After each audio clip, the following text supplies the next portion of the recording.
അസ്സലാമലൈക്കും. എന്തൊക്കെ വർത്താനം? സുഖം തന്നെയല്ലേ എല്ലാവർക്കും? അപ്പം നമുക്ക് നമ്മുടെ ഫ്രിഡ്ജ് ഒന്ന് ക്ലീൻ ആക്കാമെന്ന് വെച്ചു. ഫ്രിഡ്ജിലൊക്കെ നിറച്ചും കച്ചറയാണ്. ഞാൻ വന്നിട്ട് പിന്നെ ഫ്രിഡ്ജ് ക്ലീൻ ആക്കിയിട്ടില്ല. ഒന്നാമത് പണീൻ്റെ തിരക്കായതുകൊണ്ട് ടൈം കിട്ടില്ല. ഇത് ആട്ടപ്പൊടിയാണ്. ആട്ടപ്പൊടി എന്ന് പറഞ്ഞാൽ ഞാൻ നാട്ടിൽ നിന്ന് കൊടുന്നതാണ്.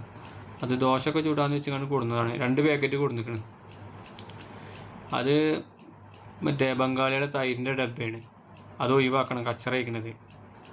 കാലിയാണ് തൈരിൻ്റെ ഡബ്ബ. ഇത് പിന്നെ ഓട്സ്, ഇതൊന്ന് നമുക്ക് മാറ്റി വെക്കാം. ഓട്സൊക്കെ ഡേറ്റ് ഉള്ള സാധനമാണ് കേട്ടോ. അതൊക്കെ നമുക്ക് പാലിൻ്റെ കൂട്ടത്തിലൊക്കെ കഴിക്കാം. ഇത് പിന്നെ പീനട്ട് ബട്ടറാണ്. അതും നമുക്ക് പിന്നെ കഴിക്കുന്ന തന്നെയാണ്. അതിനും ഡേറ്റും കാര്യങ്ങളൊക്കെ ഉണ്ട്.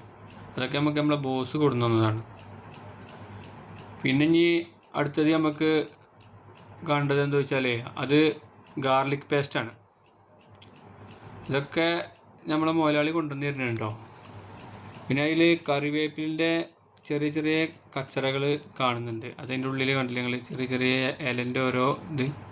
അതൊക്കെ അവിടുന്ന് ഒഴിവാക്കണം. അതൊക്കെ ലാസ്റ്റ് ഒഴിവാക്കാമെന്ന് കരുതിയതാണ്. കണ്ടോ ഒരു ചെറിയത് ചാടിക്കുന്നത്, ഇത് കണ്ടോ. അത് നമുക്ക് വാരിങ്ങാണ്ട് നേരെ കച്ചറക്കാട് കൊണ്ടുപോയിങ്ങാണ്ട് ഇടാം. അവിടെ ഒരു കീസ് വെച്ചിട്ടുണ്ടല്ലോ കച്ചറേണ്ടത്, അതിക്ക് കൊണ്ടുപോയി ഇടാം. അങ്ങനെ ഇപ്പം എന്തൊക്കെ അങ്ങനെ ഫ്രിഡ്ജൊക്കെ അങ്ങോട്ട് വൃത്തിയാക്കാമെന്ന് വെച്ചു. ഉള്ളിലൊക്കെ ആകെ പൊടി ഇതൊക്കെ ചെയ്യുന്നു കണ്ടില്ല. ഇനിയിപ്പോൾ അവിടെയൊക്കെ തുടച്ച് വൃത്തിയാക്കുകയാണ്. അതേപോലെ തന്നെ ഇനി അതിൻ്റെ അടിയിൽ തുടക്കണം. അതിൻ്റെ സൈഡിൽ കൂടെ ഒക്കെ കണ്ടില്ല നിങ്ങൾ, കച്ചറ പിടിച്ചിട്ട് ഇങ്ങനെ എടുത്തത് തുടച്ചിട്ടും കൂടി ഒരു കച്ചറ പോരുന്നില്ല.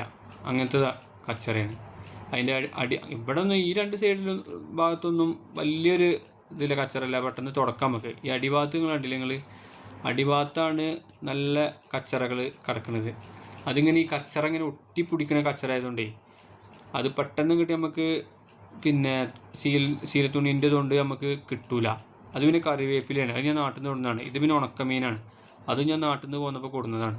ഉണക്കമീൻ പറഞ്ഞാൽ നമ്മളെ മാന്തൽ, അത് എണ്ണയിലിട്ടിങ്ങാണ്ട് പൊരിച്ചിങ്ങാണ്ട് കഴിക്കാൻ നല്ല ടേസ്റ്റാണ്. ഭക്ഷണത്തിൻ്റെ ഒക്കെ കൂടെ നമുക്ക് കഴിക്കാം.